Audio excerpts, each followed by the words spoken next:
This video is sponsored by Card Kingdom. If you want Magic singles or sealed product, use my link in the description.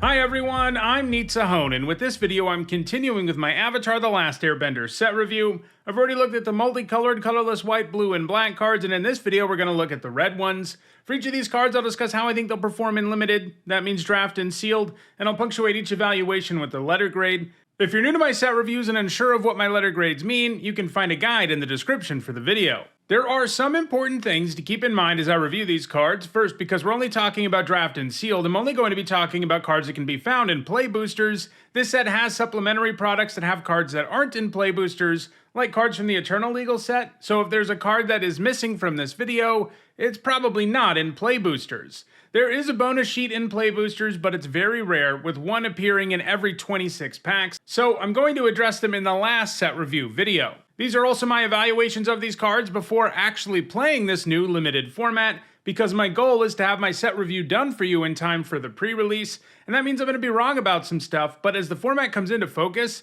I'll be doing videos where I discuss how things have turned out.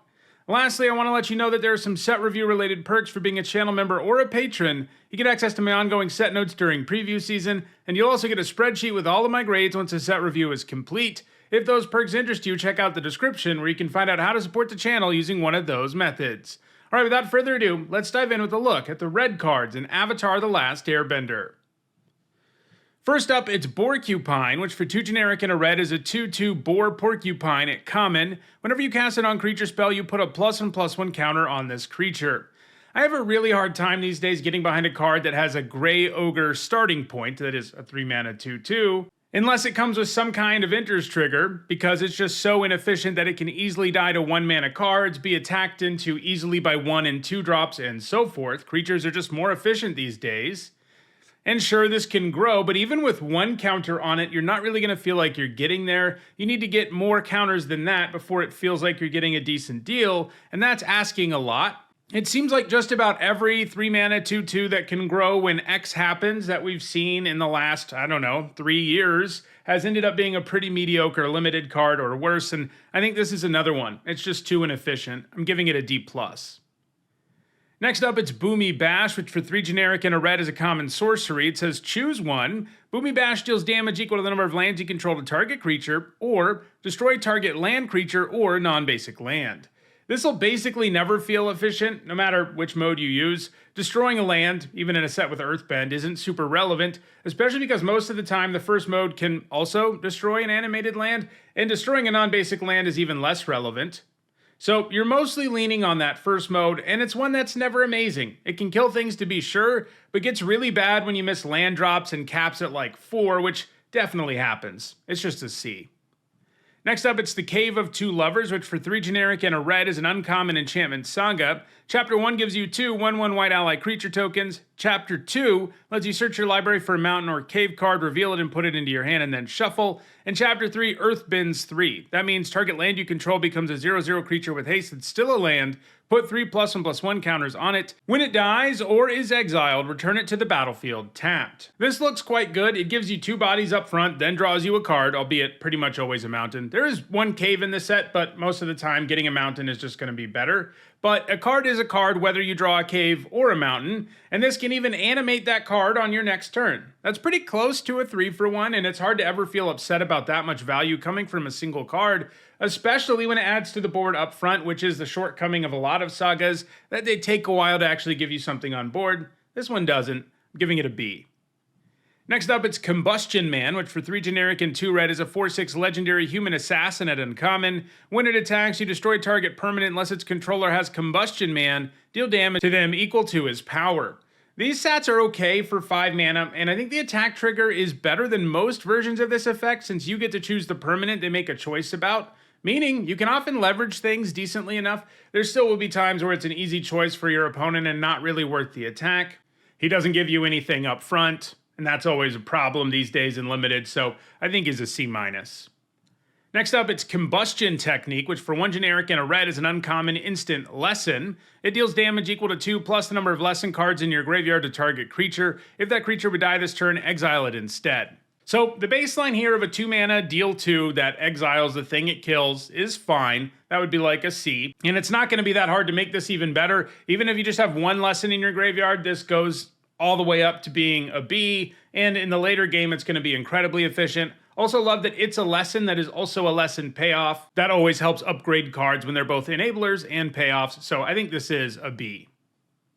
Next up, it's Crescent Island Temple, which for 3 generic and a red is an uncommon legendary enchantment shrine. When it enters, for each shrine you control, you create a 1/1 red monk creature token with prowess. Whenever another shrine you control enters, create a 1/1 red monk creature token with prowess. 4 mana for a 1/1 with prowess is terrible. And while you can get other shrines in play, and you do get more monks when you do, you kind of need a 3rd token from this before it feels like it's worth the investment.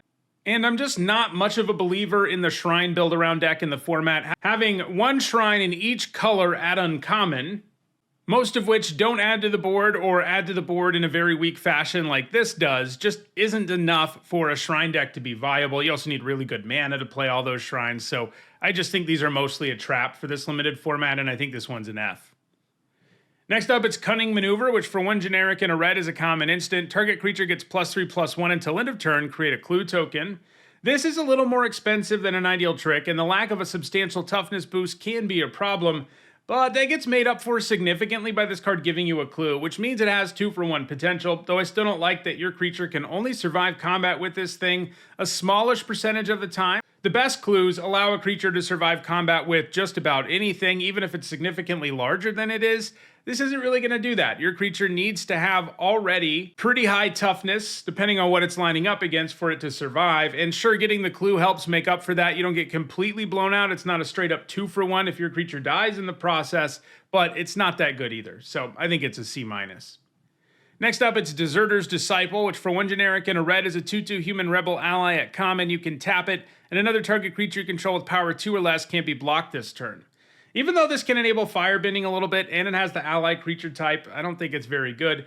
We've seen this narrow unblockable effect a lot over the last several years, and it's rarely good. I mean, think about it. When you have to tap 1 creature to make another small creature unblockable, that's a significant cost. How often is tapping down 2 things to do 2 damage worth it? Not that often.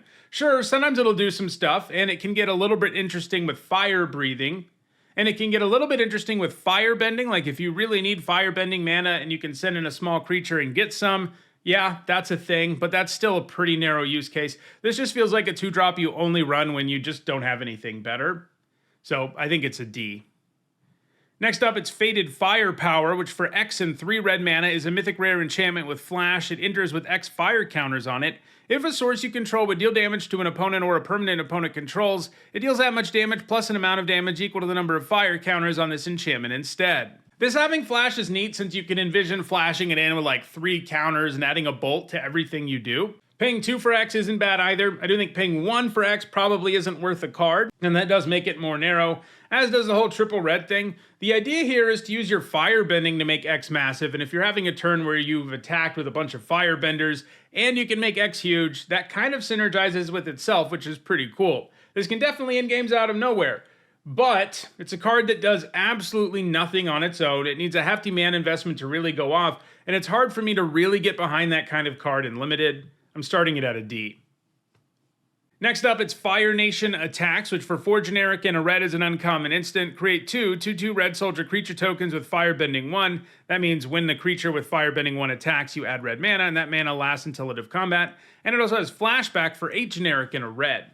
5 mana for 2/2s, even at instant speed, not a good rate. That card would probably just be a D. But this has some stuff going on that make it substantially better. First, those 2/2s come with Firebending. Second, Fire Nation Attacks being an instant means you can spend Firebending mana on it. And third, flashing this back for 2 more bodies does kind of mean it ultimately gives you a 4-for-1. And Firebending, once again, can help you get to that 9 mana needed for flashback. The baseline is clunky, but I think most red decks will be able to get enough out of this for it to be a C+. Next up, it's Fire Nation Cadets, which for 1 red mana is a 1/2 human soldier at common. It has Firebending 2 as long as there's a lesson card in your graveyard, and you can pay 2 generic to give it +1/+0 until end of turn. So without Firebending, we're talking about a 1 mana 1/2 that can buff its power for 2 generic. That's not that good of a card. It'll quickly become irrelevant even with the buff ability. I mean, to trade with most 2-drops, you end up spending 3 total mana, and the efficiency just gets worse from there. There are cheap lessons in this set though, which can potentially set this up to have firebending very early, in which case things do get pretty interesting. And if you can get it going later, you likely have something decent to spend the mana on. Still, I'm worried that this isn't really a one drop that is worth a full card often enough, so I'm giving it a C-. Next up, it's Fire Nation Raider, which for 3 generic and a red is a 4/2 human soldier at common. When it enters, if you attack this turn, you create a clue token. If this always gave you the clue, it would be a B- at worst. That's how good clues are. It's a 2-for-1 after all. But if this never gave you a clue, it's an F. A 4-mana 4/2 is absolutely horrendous. And while Raid sounds easy to trigger, there are lots of turns where you just can't do it or it isn't worth doing. That said, I think you will get the clue often enough for this to be a C overall. It's worth keeping an eye on this card though, because if you can get the clue way more often, it'll end up being much better. Next up, it's Fire Sages, which for 1 generic and a red is a 2/2 human cleric at uncommon with firebending 1, and you can pay 1 generic and 2 red to put a +1/+1 counter on this creature. This is a 2-mana 2/2 with some really nice upside. I'm actually more excited about this putting a counter on itself than I am firebending, although obviously those two things work nicely together. Firebending helps you pay for the ability, and the ability helps you keep on attacking in situations where the sages can't be taken down in combat. Any card that has firebending and a good place to sink the mana looks pretty good to me. I mean, I would play this card even if it was just a 2-mana 2/2 with that activated ability and no firebending. This looks pretty good to me overall. I'm giving it a B-.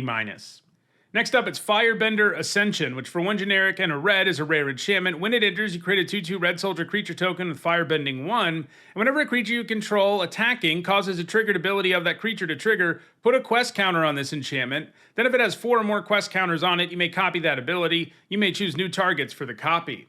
It's great that this gives you a body up front. That's kind of the problem with a lot of the other Ascensions, is that they do basically nothing on their own. This does. And of course, that token can help you complete the quest because firebending is one of those triggered abilities. It does work with other attack triggers too, and there are others in the set, but firebending is the big one. And once you get to the point where you can start doubling firebending triggers and stuff, there's a pretty good chance you have places to spend that mana. Like we've already seen in this video, a lot of cards with firebending, especially in red, have abilities that you can sink the mana into, meaning that mana is never just going to float around. Like if they hadn't given us enough ways to spend firebending mana built into cards, it wouldn't be that good because you just can't use that kind of mana only in combat very often. It would just sort of float around and you'd never use it, but they made sure that there are enough ways to use it that I think this ends up being a pretty good card overall. I'm giving it a B-.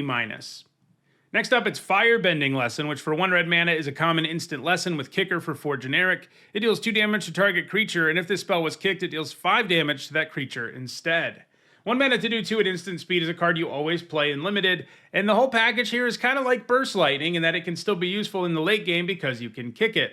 It can hit players, but it is also a lesson and works well with firebending, so I think that more than makes up for it. This is the kind of card that can really hedge out anything that just costs 3 or more mana and has 2 or less toughness. You know, when I was talking about that kind of card being kind of bad these days, part of the reason is we get lots of 1 mana cards like this one. So it's great against a lot of early creatures all the way up to 3 mana, and then later in the game it can still kill stuff even if it's not doing it quite as efficiently. And it may not be that late in the game because firebending can help you cast this to do 5 damage even earlier. This looks like premium removal to me, and it might just be red's best common, although there is some competition as we'll see in this video. I'm giving it a B.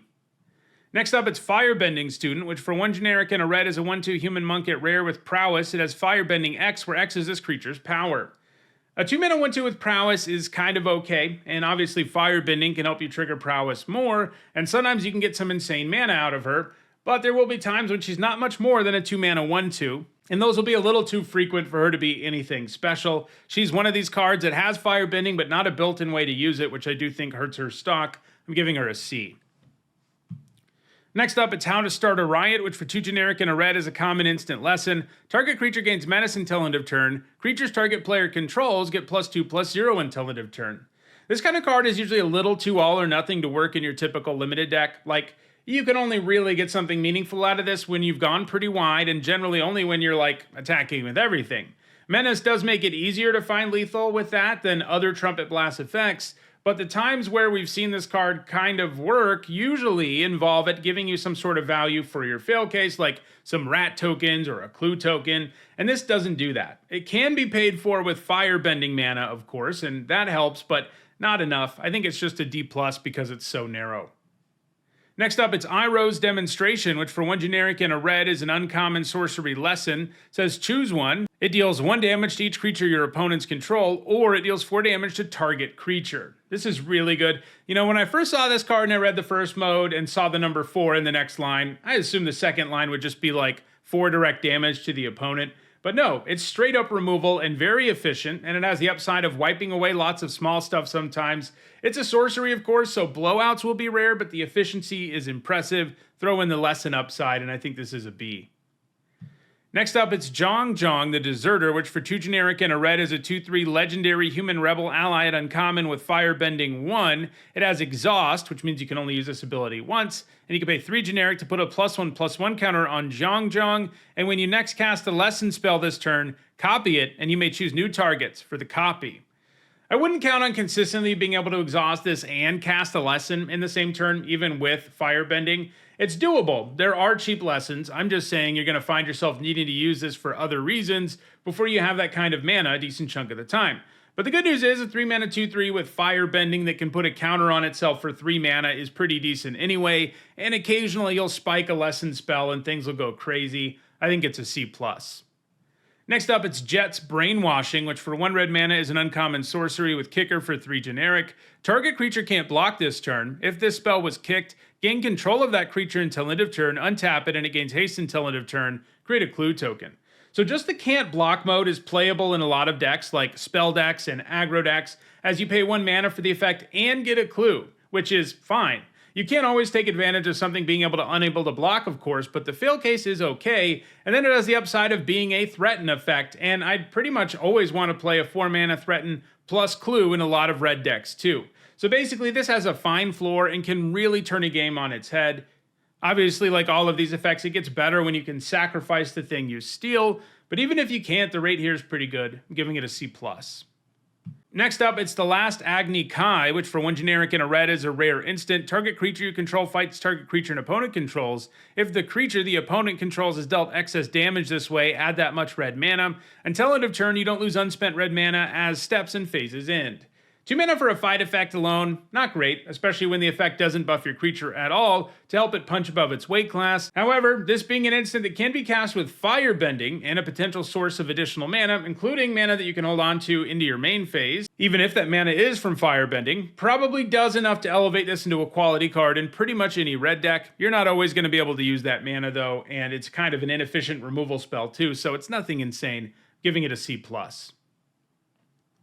Next up, it's the Legend of Roku, which for 2 generic and 2 red is a mythic rare enchantment saga. Chapter 1 exiles the top 3 cards of your library. Until the end of your next turn, you may play those cards. Chapter 2 adds 1 mana of any color. Chapter 3 says exile this saga, then return it to the battlefield transformed under your control. Comes back as Avatar Roku, a 4/4 legendary avatar that's colorless. It has firebending 4, and you can pay 8 generic to create a 4/4 red dragon creature token with flying and firebending 4.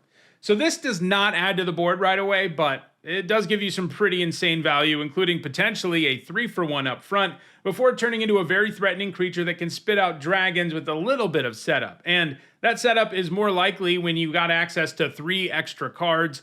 I think this is a bomb. You know, occasionally it'll be too slow, but either on your next turn, those extra cards it got you will help you pull ahead or get to parity. Even get an extra mana to try to cast all the things you revealed. And then Chapter 3 turns into a must-kill creature that can take over the game. So this looks like a bomb. I'm giving it an A. Next up, it's Lightning Strike, which for 1 generic and a red is a common instant. It deals 3 damage to any target. So this is almost always a great common. You know, we did see it be kind of underwhelming once, but it's never been bad. It trades up efficiently, can go after the opponent to finish them off. And in this set, firebending can make it easier to cast. This set also feels like it has more of these creatures that don't have enters triggers, that don't give you any sort of value up front, so being able to kill them for 2 mana is a big deal. And between this and Firebending Lesson, red has some really, really efficient removal at common. I'm giving this a B. Next up, it's My Jaded Edge, which for 1 generic and a red is a 1/3 legendary human noble at uncommon with prowess. She has Exhaust for 3 generic, and you can put a double strike counter on her. A 2 mana 1/3 with prowess is acceptable, and Exhaust can make mine into a very real threat, especially if you have firebending mana to do it while still threatening to buffer with prowess, and all of that looks very doable in red, so I'm giving this a C+. Next up, it's Mongoose Lizard, which for 4 generic and 2 red is a 5/6 Mongoose Lizard at common. It has Menace. When it enters, it deals 1 damage to any target, and it has Mountain Cycling for 2 generic. A 6 mana 5/6 with Menace that pings something when it enters is probably like a C-. It's a formidable creature that has a chance to pick something off and gives you a 2-for-1 up front. You can even ping your opponent in a pinch. So throw in the fact that when you're struggling with your mana, it can grab you a mountain early, and this looks solid. I'm giving it a C. Next up, it's Price of Freedom, which for 1 generic and a red is an uncommon sorcery lesson. Destroy target artifact or land an opponent controls. Its opponent may search their library for a basic land card, put it on the battlefield tapped, and then shuffle. Draw a card. This will always have a target, but casting it doesn't really accomplish very much in most games of Limited. Sure, blowing up an artifact with it can be kind of appealing, but because you give your opponent a land, you're not really doing that much unless it's the most amazing artifact ever, which is possible, but it's a little too narrow. Hitting a land also not going to be great most of the time because your opponent just gets to replace it, albeit with only a basic land, so if you destroyed a non-basic, I guess that's a thing. And sure, this does replace itself, and that makes it one of these cards where sometimes people say, well, it replaces itself. It can't be that bad. But in today's Limited, a card that is basically just sort of spinning your wheels, 2 mana, draw a card, even with the lesson subtype, really isn't worth playing. And sure, like, you can also destroy an Earthbent land, but they get that land back, and then they search up another land, so you're still not really doing anything. So this just doesn't look like it's worth playing at all to me. I'm giving it an F. Next up, it's Ran and Shaw, which for 3 generic and 2 red is a 4/4 legendary dragon. At rare, it's got flying and firebending too. When it enters, if you cast them and there are 3 or more dragons and or lesson cards in your graveyard, create a token that's a copy of Ran and Shaw, except it's not legendary, and you can pay 3 generic and a red, and dragons you control get +2/+0 until end of turn. So if you can get the token here, you're just going to win the game, like, all the time. As 5 mana for 2 4/4 flyers is nuts, even without the firebending and the ability that you can sink that mana into. Now that said, like, this would be an A+ if that's what it always was, but it won't always do that. Having 3 lessons and dragons in the graveyard is a very real setup cost. There aren't that many dragons in the set, so you're mostly leaning on lessons. But there are enough lessons in the set that you can believably cast this, especially if you're in blue-red. That's like a color pair that cares about lessons and spells, and getting those into the graveyard is going to be relatively easy there with loot and rummage effects. So you can set this up pretty well. I think in most red decks, to give you that second body, you do have to accept the fact that sometimes you're not getting it, and this card is like a B- when you're only getting the 1 body. Like, it just isn't that efficient for what it is. Sure, that's a good card, right? That's a good grade, but it's nowhere near a bomb. So we're sort of looking at a card that's going to be a B- sometimes, an A+ sometimes. But I do think you're going to lean more towards successfully getting it to that A+ level, that I think the overall grade here just ends up being an A. Next up, it's Redirect Lightning, which for 1 red mana is a rare instant lesson. As an additional cost to cast it, you can pay 5 life or 2 generic. Change the target of target spell or ability with a single target. Changing the target of a spell can be sweet, especially when that spell is removal targeting your creature. Casting Redirect Lightning in that spot will allow you to get a 2-for-1, and usually a pretty powerful one, and you only need 1 mana up to cast this. Paying 5 isn't always ideal, but it is nice knowing that if you have this in your back pocket, even when you only have 1 mana up. All of that said, redirection spells are often too narrow to be super good. Sure, the situations show up where this is amazing, and being 1 mana helps you take advantage of those situations more, but there are many situations where you never get to cast this, like if your opponent is just curving out and killing you with their creatures. I still think this is more playable than most versions of this because it can be so cheap, but it's probably a C at best. Next up, it's Rough Rhino Cavalry, which for 4 generic and a red is a 5/5 human mercenary at common. It's got firebending 2, and it has exhaust for 8 generic. Put 2 + and +1 counters on this creature, and it gains trample until end of turn.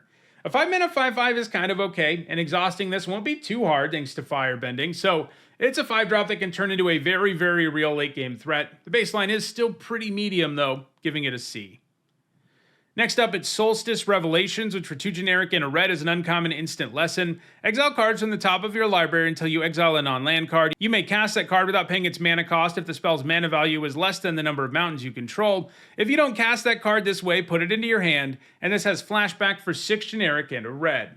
So this is a card that kind of wants you to be mono red or close to it, but it is nice that it basically draws you the card when it's too expensive, and flashback means potentially generating a 2-for-1. Like a lot of red cards, it's also an instant, so firebending will make it easier to cast this a decent chunk of the time. I don't love that it is relatively random, like you don't know what you're going to hit with the effect, so you're not always going to get your 3 mana's worth. Sometimes you'll get something insane, sometimes you won't, and you need more mountains in play for it to really be something insane. So I do think this card is a little too finicky to be really good, and I don't think it quite has the ceiling as some of the other cards in this cycle where basic lands of a specific type matter. I just think it's sort of a flat C overall. It's like an inefficient way to kind of get a 2-for-1 and occasionally some extra value in a lot of red decks, and I guess if you're like super mountain heavy deck, it does get better, but you're still just going to hit things you don't really want to cast for free sometimes. Next up, it's Sozin's Comet, which for 3 generic and 2 red is a mythic rare sorcery. Each creature you control gains firebending 5 until end of turn, and this has foretell for 2 generic and a red.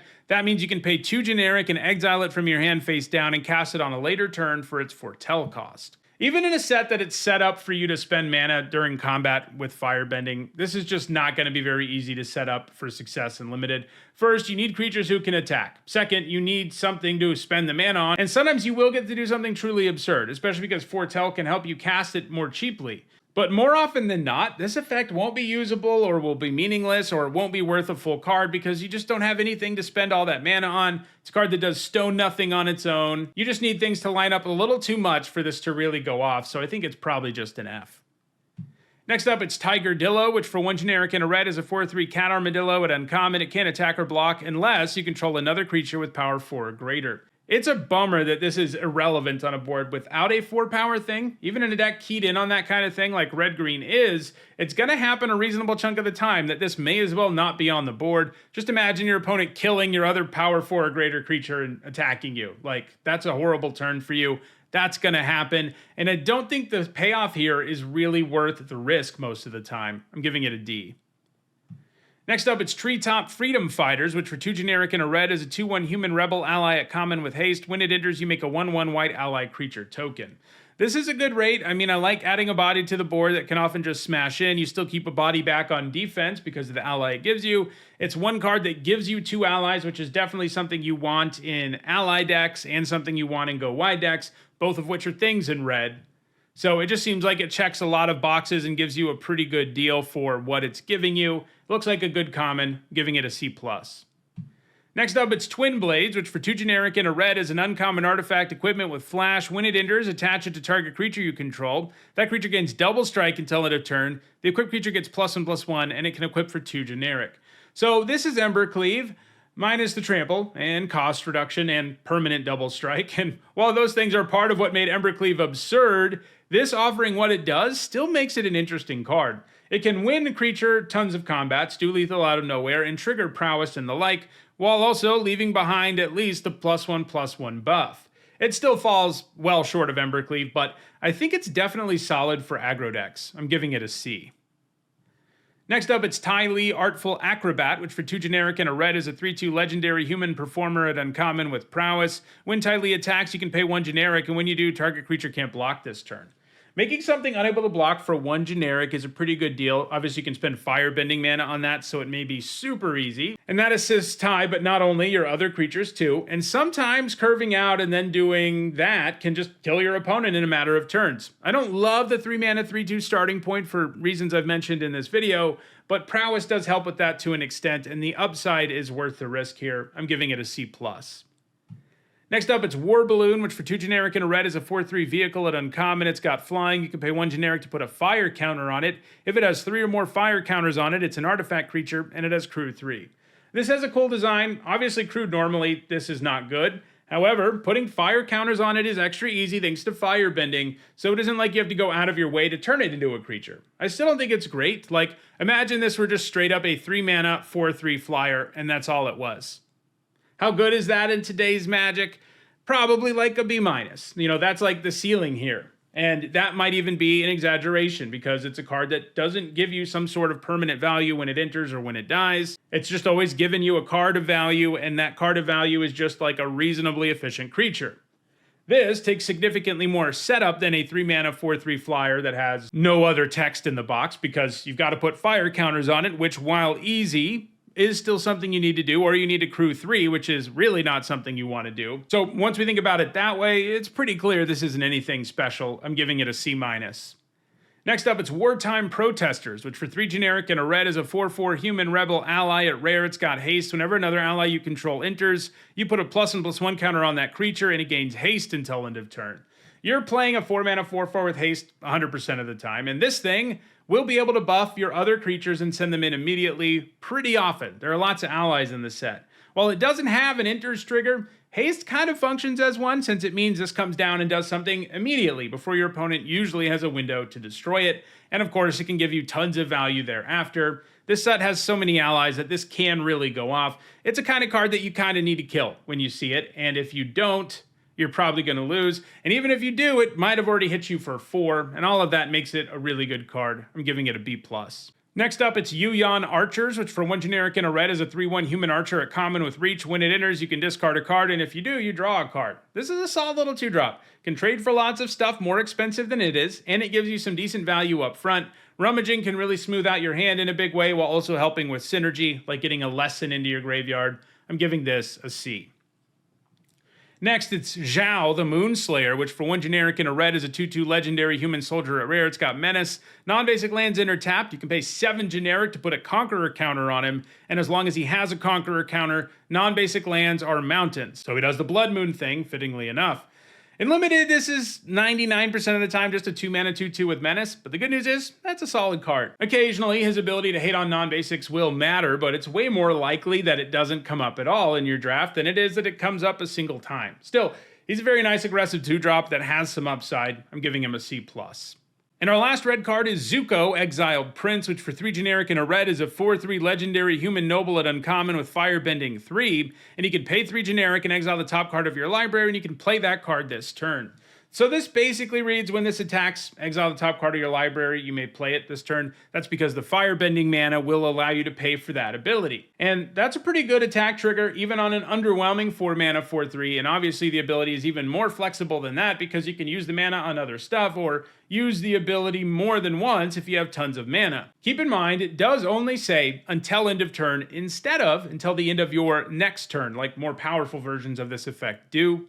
I do think you'll be able to attack with him, use that ability, and get a card worth of value out of him often enough, which is a 2-for-1 for it to be a pretty good card overall, though you do risk like the 2-mana lightning strike happening on this, which is never going to feel good for you, but I think he's a C+ overall. So those are all the red cards in Avatar: The Last Airbender. In the next video, I'll look at all the green ones. If you enjoyed this video, don't forget to like it and share it so that others can enjoy it too. If you want to make sure you catch future videos, don't forget to subscribe. And if you want to catch up on the set review, you should see a playlist on your screen shortly. Thanks for watching.